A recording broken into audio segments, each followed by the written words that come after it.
Mike from Jewish Voice for Labour's here as well, so it's good to see a lot of different groups here. How do you see this case? Do you think it's how significant do you think this is? Well, the case, of course, in technical legal terms, is a load of bollocks. Right.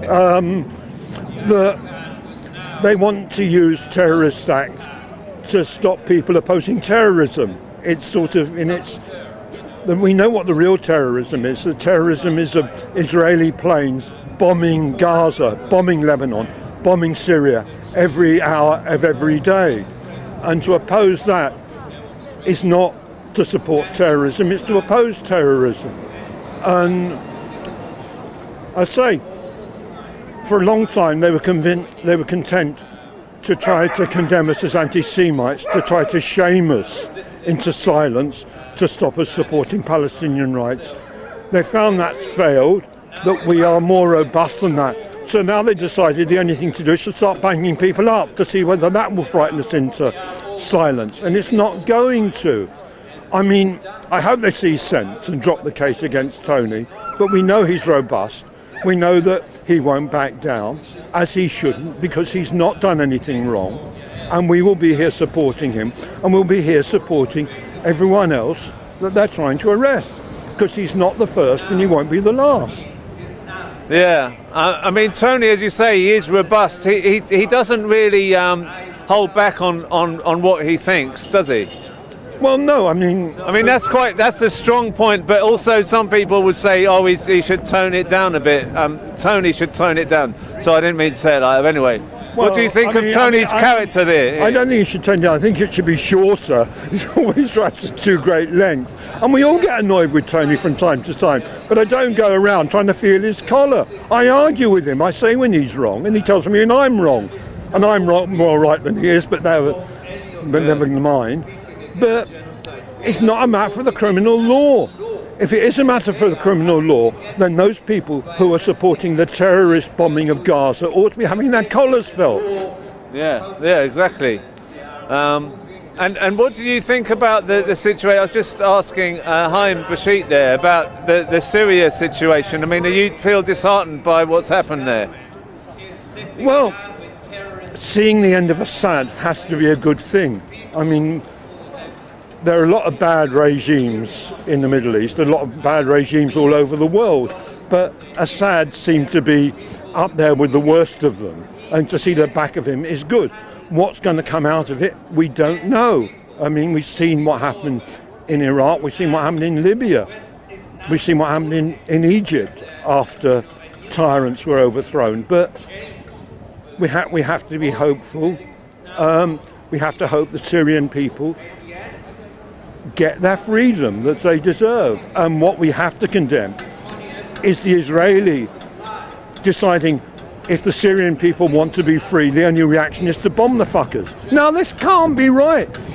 What made anyone think the Israelis had the right to start bombing Syria after they'd overthrown a tyrant?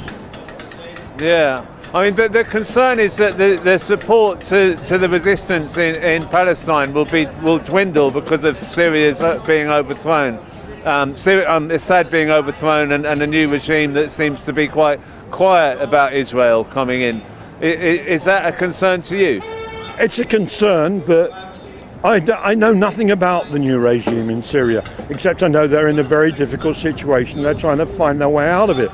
But Assad was no great friend of the Palestinians. He arrested many of the Palestinians refugees in his own country. I don't see the fall of Assad as a setback for the Palestinian cause. Oh, okay. Well, that's interesting. I often hear the other way. I hear the other way often, but it's good to hear the other side. Thank you for your time. Have you got a hot drink to go with you today, or how are you going to keep? How long are you planning to stay? Not too much longer. Not too much longer, right. It is freezing, isn't it? Yeah. Glyn Secker, who I spoke to at the protest not long ago in London, and we were talking at that protest about the intimidation of journalists and people speaking out against the genocide in Gaza. Yeah. This is really where it comes to the court now. and Tony Greenstein possibly facing 14 years. How long have you known Tony? Oh, decades. Decades, yeah? And has he always been a sort of quiet, meek kind of guy? Well, that's one way of describing him. I don't think most people would describe him. No, I'm being. Of course you are, yeah. He's not meek, no. He's very outspoken and courageous. I mean, Tony was one of the first people to be suspended or expelled from the Labour Party, and he's one of the first to be arrested for terrorism. Is he a trailblazer in some sort of way? I mean, he always seems to be the one who gets the first to be treated in this kind of censoring way. Yeah, I don't know if he was the first to be chucked out of the Labour Party, but yeah, he's always in the leadership, certainly. Yeah, and what do you think about how he does things? Because some people think he's really abrasive, he should quieten down, or do you think it's commendable that he just won't stop being Tony? He does often put his foot in it and then think afterwards, but he's very brave and he's not afraid of saying things that are uncomfortable for the establishment, and that's admirable. And I mean, with Tony, the other thing about him is that he's probably upset everyone at some point and on some issue, hasn't he? I mean, he'd have an opinion that he'll contradict you on something or other, but that's not enough to not admire him, is it? I mean, some people think, oh, I won't talk to him because he disagreed with me on something, but we tend to just get over that, don't we? Well, Tony is a bit like Groucho Marx, that he wouldn't join a club that would have him. He's been excluded from most groups that he's joined, and sometimes left of his own volition. That's Tony, you know, I mean. Yeah, I mean, I just think sometimes in politics there are different types of characters, aren't there? There are some people, I mean, look at the opposite of Tony is probably Keir Starmer, who sort of says whatever whoever's next to him agrees with whatever the person next to him says. So, I mean, Tony's the opposite. He'll disagree with everything you say. Yeah, I mean, just talking about Starmer, I was just reading on my way in that Starmer refused an entry visa to a Palestinian child coming here for medical treatment after having had both his legs blown off in Gaza. And the child's now being treated in Italy.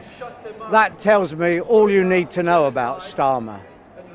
It's atrocious. But let me just come back on Tony and the charges he's up against here. Presumably it was because he tweeted that he would support Hamas against the Israeli army.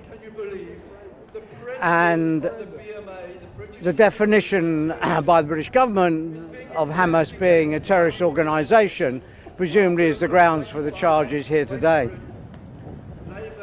My response to that sort of designation of Hamas is to say we need to learn from black history. We need to learn from the principal slave uprising, which was in Haiti in 1791, when they killed 7,000 French civilians, women, children, babies, the elderly. Yeah, it was a crime against humanity, but no one deems to describe that slave uprising or any subsequent slave uprisings as acts of terrorism.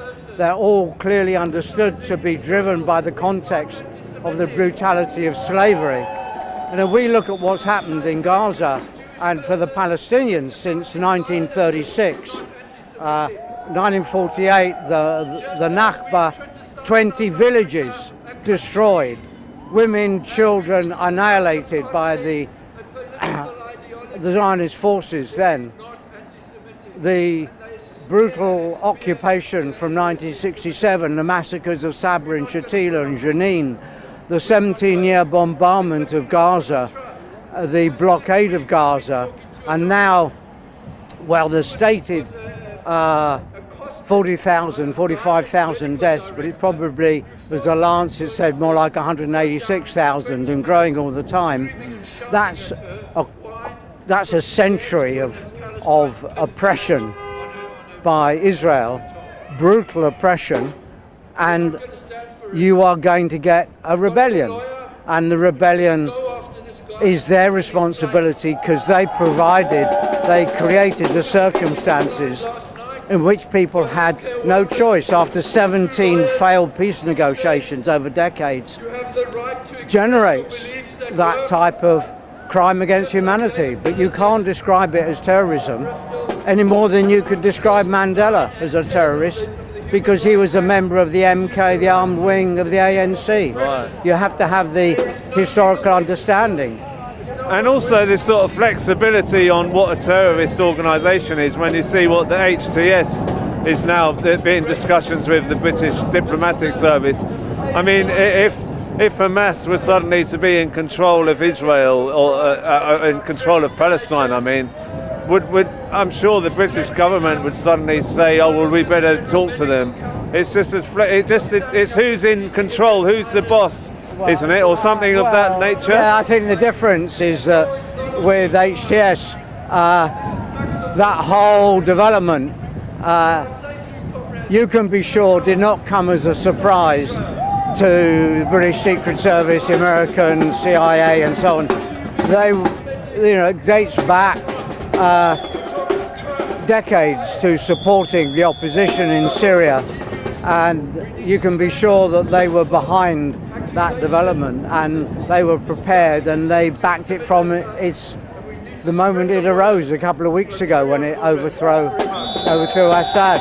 So that was part of the Western program in the Middle East. They never maybe predicted the exact moment when it would happen, but in itself it wasn't a surprise to them.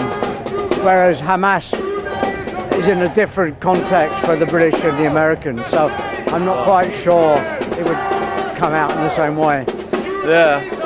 Well, I mean, it's a very some people are a bit down about what happened in Syria because of there being an access to the resistance through Syria from Iran and that being cut off, perhaps. Yeah, What's your view on that? Well, I'm not at all sure about this concept of the access of resistance. I mean, you see what Assad did to the Syrian Arab Spring. It was a brutal crackdown, and we see now the unearthing of the graves of hundreds of thousands of people who were fighting for their liberty. So, and also, there's now in some of the papers uncovered evidence of Israeli-Syrian working together, Syria working together over the last decades of the Assad regime. I'm not sure that I would describe Assad as ever been part of the axis of resistance. I mean, what material steps did he ever take to support the Palestinians? I can't find them.